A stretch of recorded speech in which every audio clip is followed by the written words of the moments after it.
Volume 5, Chapter 1, Section 1, The Influence of the Master on the Brahmo Samaj. The public of Calcutta learned of the Master after he met Keshav Chandra Sen, leader of the Indian Brahmo Samaj. We mentioned earlier that Keshav, who appreciated good qualities in others, was very attracted to the Master from their first meeting. Although he was influenced by Western ideas, Keshav's heart was full of true devotion for God, and it was impossible for him to keep the nectar of divine love to himself. The more he found new light in his own life from visiting the Master and listening to his sweet immortal message, the more he freely disseminated this light to the public and enthusiastically invited others so that they could share in the peace and joy that he had found.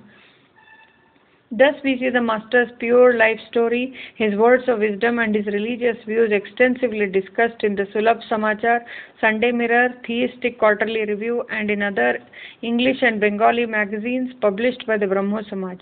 While addressing the congregation from their pulpits at the end of their services and prayers, Keshav and other Brahmo leaders quite often repeated the Master's messages.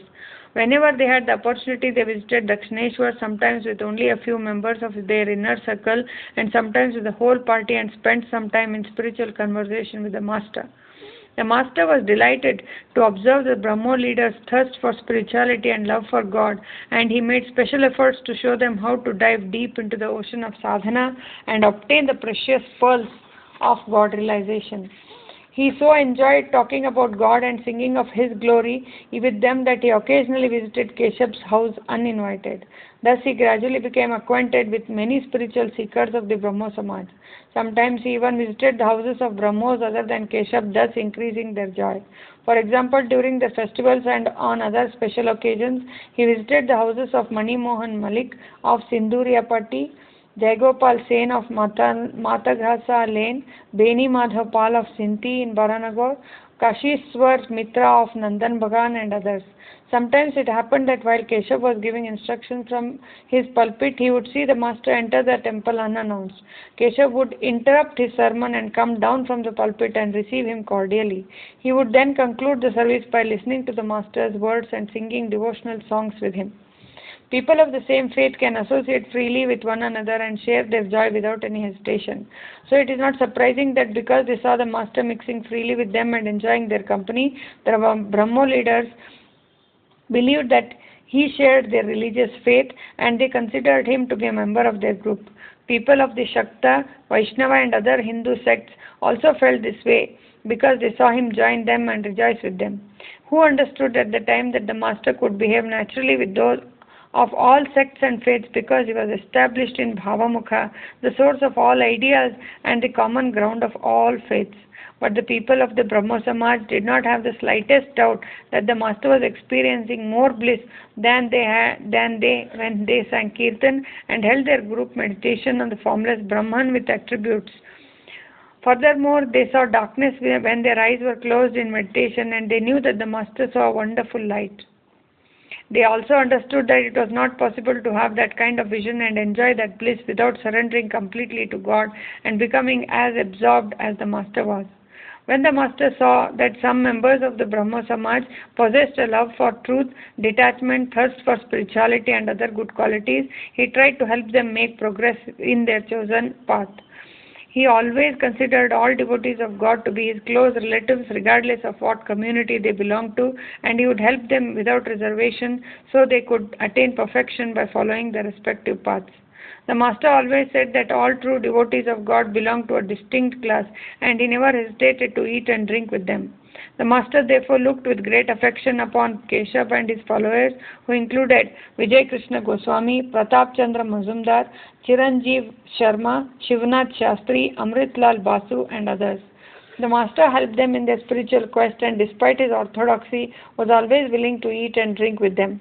It did not take long for him to realize that the influence of Western education and ideas was leading them away from the national religious ideal, and that they sometimes considered social reform to be the goal of their religious practice. That is why the Master worked to infuse in them a passion for real sadhana and tried to make them adopt God realization as the only goal of life, whether their organization came along with them or not. As a result, Keshav and his disciples made good progress along the path that the Master showed them. They began to address God by the sweet name of the Divine Mother and introduced the worship of God as Mother into their organization. The Master's ideas entered into the literature and music of Brahmo Samaj and influenced many of its customs, thus enlivening the organization.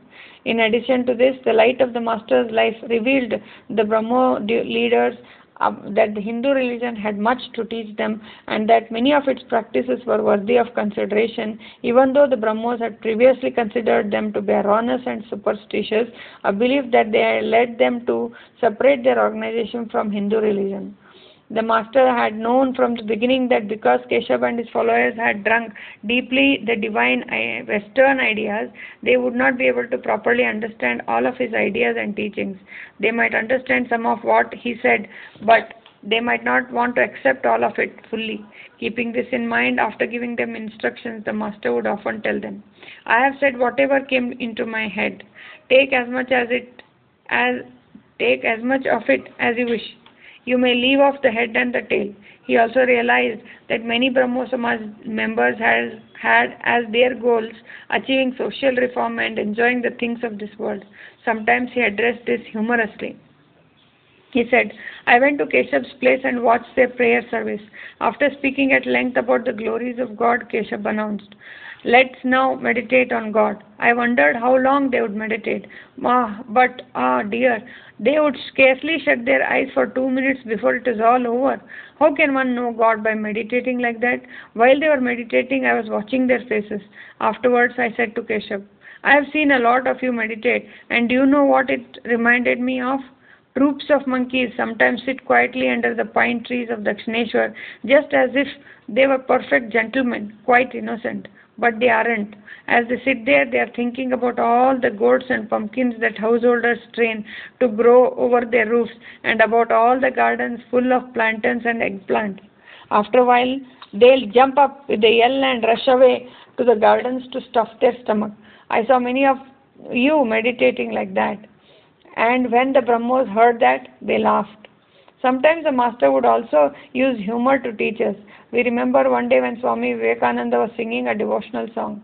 At that time, Swamiji was visiting Brahmo Samaj regularly and practicing prayer and meditation in the morning and evening according to the Brahmo tradition.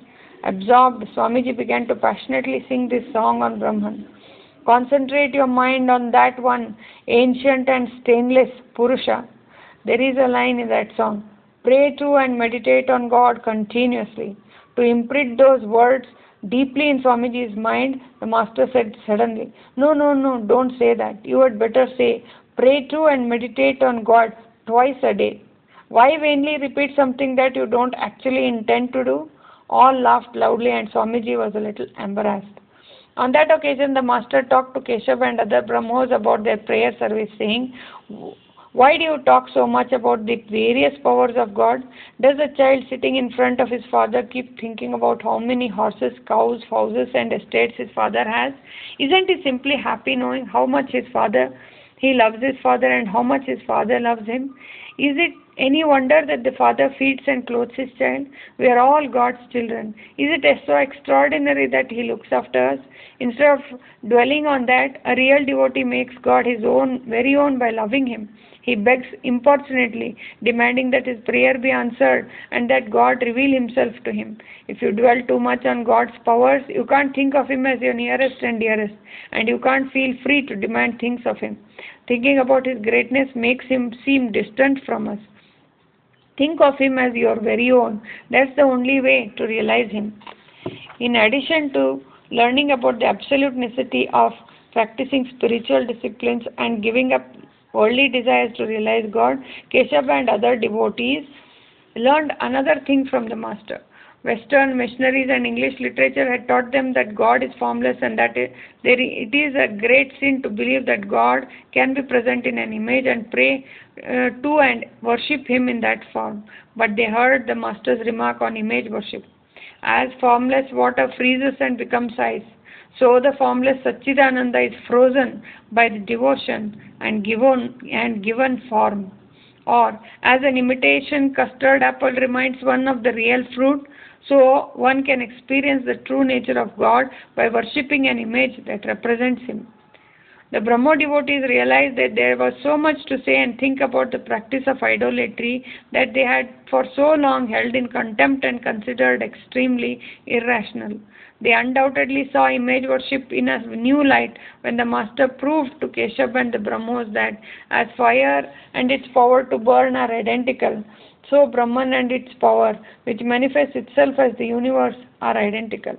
These devotees came to realize that the description of God as formless but with attributes indicated only part of His true nature.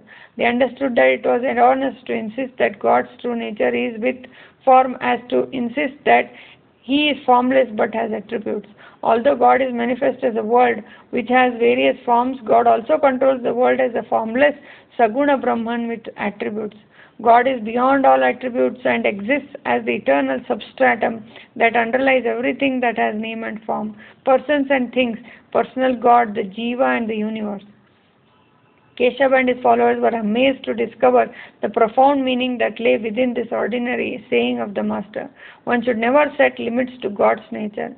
He is with form and also formless. In addition, who can know and say what else He is? Keshav first met Sri Ramakrishna in March 1875. For a little over 3 years after their meeting, the Indian Brahmo Samaj under Keshav's leadership began to take a new shape, freeing itself from infatuation with Western ideas. The Brahmo's passion for sadhana drew the attention of the public. On 6th March 1878, Keshav married his daughter to the Maharaja of Cooch Behar. At that time, his daughter was a little younger than the marriageable age that had been set for girls by the Brahmo Samaj. This caused tremendous uproar in the Brahmo Samaj, which had established its customs based on social reform according to the West. The organization finally split into two groups, the Indian Brahmo Samaj and the Sadharan Brahmo Samaj. The Master's influence on the Brahmo Samaj was not affected by these incidents. He treated both parties cordially and impartially, and that spiritual seekers from both continued to come to him for spiritual help. After this schism, Keshav, the leader of the Indian Brahmo Samaj, made rapid progress in his sadhana, and with the Master's grace, his spiritual life developed to a great extent. He deeply believed that the human mind could ascend to more subtle and higher strata of spiritual realm with the help of external rituals such as performing fire sacrifices, taking ceremonial baths, shaving one's head, wearing ochre robes, and so on. And he adopted them in all to greater or lesser degrees. He felt that Buddha, Gauranga, Jesus and other great teachers were ever present in their subtle bodies, and that each one of them existed in the spiritual realm as a perennial spring expressing a particular mood. So with the intention of realizing the spiritual moods that they embodied, he would from time to time meditate deeply on one or another of them. It is evident that Keshav followed these methods because he had heard that when the Master practiced the sadhana of various faiths, he took initiation into each one, adopting its methods fully. After Keshav had practiced some of these sadhanas, he began preaching to the public that he understood about the Master's newly discovered truth, as many faiths, so many paths, calling it the Navavidhan or the new dispensation. This took place 2 years after the Cooch Behar marriage. We cannot describe the depth of Keshav's faith in and devotion to the Master. We can only say that he knew that the Master was the embodiment of the new dispensation. When Keshav came to see the Master at Dakshineshwar, many of us saw him take the dust of Master's feet while loudly saying, "Victory to the new dispensation! Victory to the new dispensation!" We can now say how deep his spiritual life would have become had he not passed away about 4 years after he started preaching the new dispensation. Master considered Keshav to be so closely related to him that upon hearing of his illness, he promised to offer green coconuts and sugar to the Divine Mother for his recovery. When the Master went to see Keshav during his illness, he could not hold back his tears when he saw Keshav's emaciated body. He told Keshav, "A gardener sometimes prunes the Basra rose plant and excavates the ground around it to expose its roots to the sun and dew so that it will flourish and produce big flowers. The gardener, God, has brought your body to this condition for that purpose." And when in January 1884 the Master heard that Keshav had passed away, he was so overwhelmed with grief that for 3 days he remained in bed and would not talk to anyone. Later he remarked, "When I heard the news of Keshav's passing away, I felt as if one of my limbs had been paralyzed." The men and women in Keshav's family were very devoted to the master. Sometimes they invited master to their lily cottage in Calcutta, and sometimes they went to Dakshineshwar to hear his spiritual instructions. During Keshav's lifetime, it was an indispensable part of the Maghotsava, winter festival of the new dispensation, to spend a day with the master talking about God and singing kirtan. Keshav and his followers would go to Dakshineshwar by steamer and pick up the master while traveling on the Ganges. They celebrated their festival in talking of spiritual matters and singing kirtan with the master. When the Brahmo Samaj was divided over the controversy of the Kuch Bihar marriage, Vijay Krishna Goswami and Shivnath Shastri became leaders of the Sadharan Brahmo Samaj. Vijay had been dear to Keshav because of his truthfulness and his passion for sadhana. Like Keshav, Vijay's passion for sadhana increased greatly after he met the master. Following his spiritual path, Vijay had many visitors within a short period and developed faith in God with form. A reliable source told us that when Vijay was studying at the Sanskrit college in Calcutta, before joining the Brahmo Samaj, he had a long tuft of hair on his head and wore the sacred thread and amulets of an orthodox Brahmin. But one day, he gave up all these for the sake of accepting the ideal of Brahmo Samaj, which he believed to be true, and he joined that organization. After the Kuch Bihar marriage, he shunned Keshav, who was like his guru, because he believed it to be the right thing to do. Again, prompted by his love for truth, he was compelled to separate himself from the Brahmo Samaj because he could not bring himself to hide his faith in God with form. He lost his job because of this and underwent terrible financial difficulties for some time, but he was not depressed at all. On many occasions, Vijay told us how the master gave him spiritual help. He also said that he sometimes had a vision of the master in a mysterious way. We do not know if he loved and respected the master as a secondary guru or in some other way. He also told us that while he was at Akash Ganga hill in Gaya, a monk used his yogic power to put him into samadhi in an instant, thus becoming his guru. There is no doubt, however, that Vijay had a very high opinion of the master, and elsewhere in this book we have recorded what the master told us about him. In the days after his separation from the Brahmo Samaj, Vijay's spiritual life deepened more and more. People were charmed by his unrestrained ecstatic dance during kirtan and by his frequent samadhi. The master told us about Vijay's advanced spiritual state.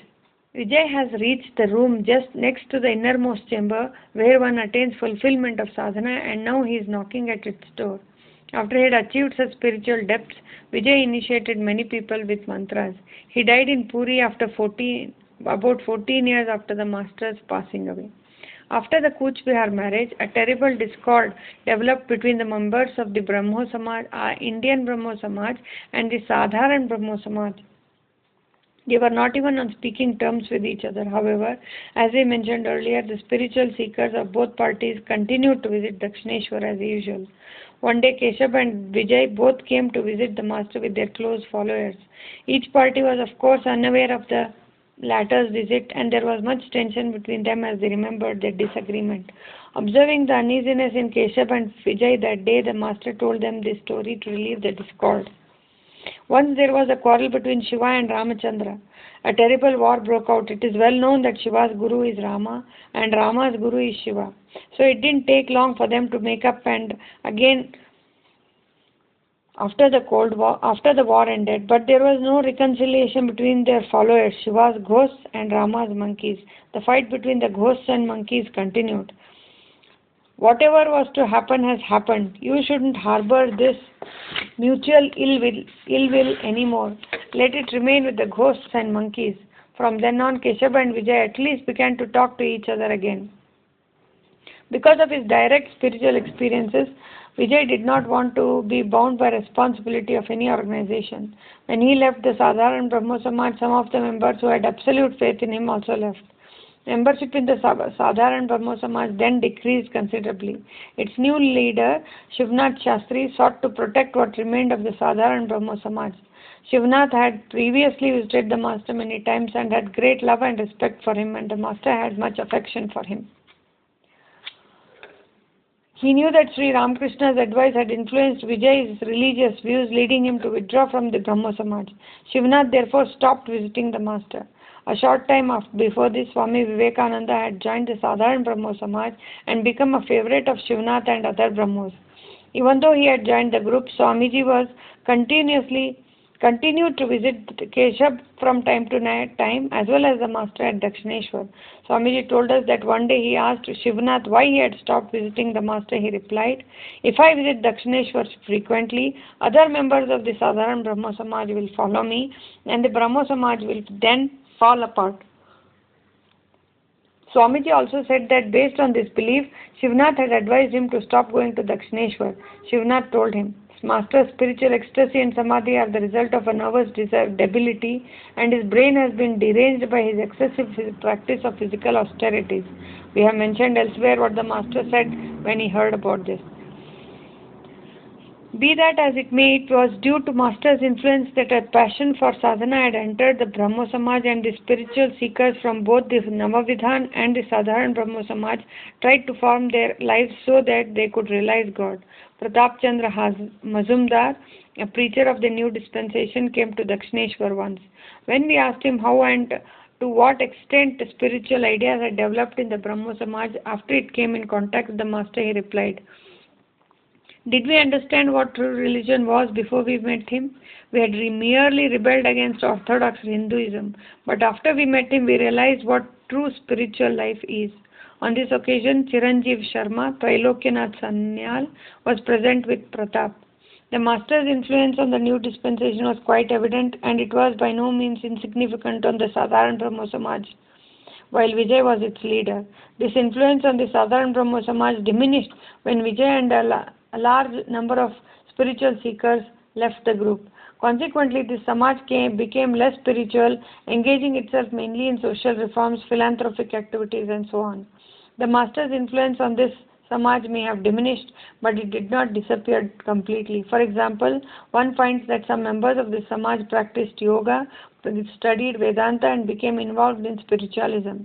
We know that some members of the Sadharan Brahmo Samaj practiced Vedic rituals as followed by the highest class of Kartabhaja sect. They also attempted to use meditation to cure physical ailments.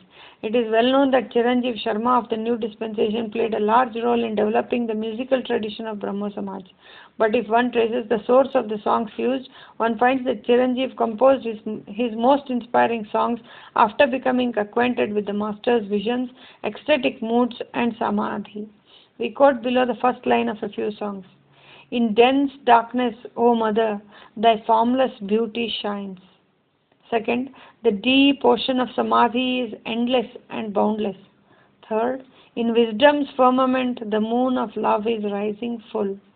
Fourth, upon the sea of blissful awareness, waves of ecstatic love arise.